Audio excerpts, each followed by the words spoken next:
for the millions of families gathered around their wireless sets, and for their loved ones still serving far from home, it was the message a battle-weary world had long prayed for.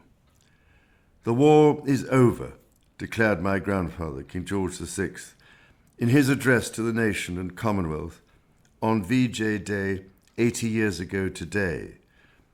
4 short words after 6 long years of bloodshed, fear, and suffering.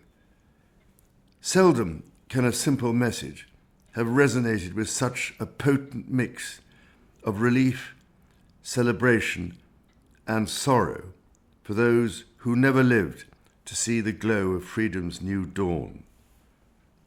On this day of profound remembrance, I speak to you in that same spirit of commemoration and celebration as we honor anew all those whose service and sacrifice saw the forces of liberty prevail.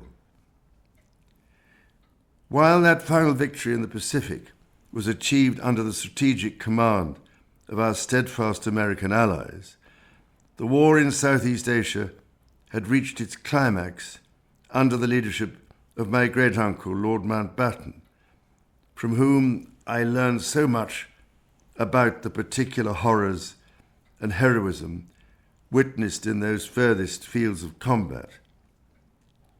The forces aligned under him comprised over 1 million men and women, drawn from many different countries, religions, and communities, but united by a common purpose and indomitable spirit.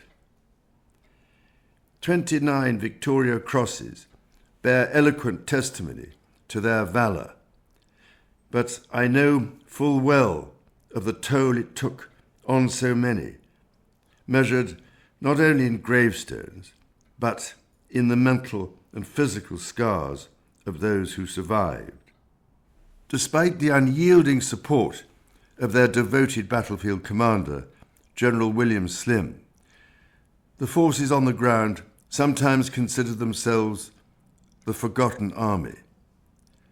But as patron of the now Burma Star Memorial Fund, and having attended one of the great Burma Star reunions at the Albert Hall with Lord Mountbatten, when the hall was filled with thousands of bemedalled veterans, it has been my privilege to reassure the remaining veterans that they and their fallen comrades shall never be forgotten. Nor are they alone in our thoughts today, for high above those monsoon-lashed jungles, Allied pilots displayed their own fearless bravery, flying fighters, bombers, and transport aircraft into enemy fire and nature's fury.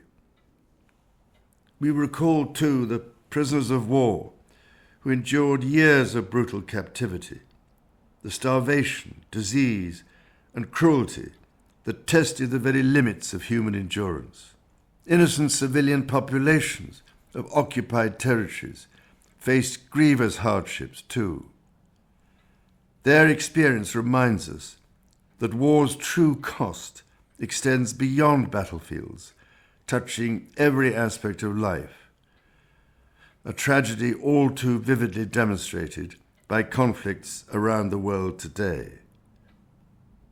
On this landmark anniversary, we should also pause to acknowledge that in the war's final act, an immense price was paid by the citizens of Hiroshima and Nagasaki, a price we pray no nation need ever pay again.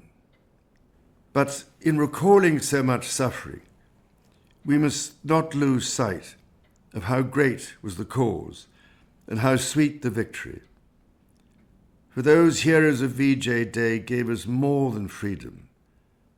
They left us the example of how it can and must be protected. Countries and communities that had never before fought together learned to coordinate their efforts across vast distances, faiths, and cultural divides. Together they proved that in times of war and in times of peace, the greatest weapons of all are not the arms you bear, but the arms you link.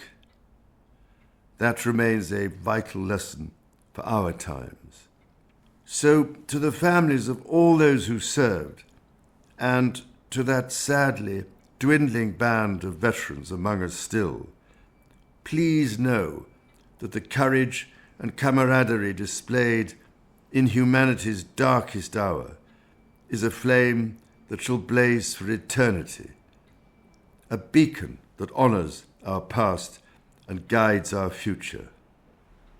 Let us therefore pledge to be vigilant guardians of the values they bequeathed to us, and let us, above all, remember the epitaph in the Commonwealth War Graves Cemetery on the battlefield of Kohima. When you go home, tell them of us and say, for your tomorrow we gave our today.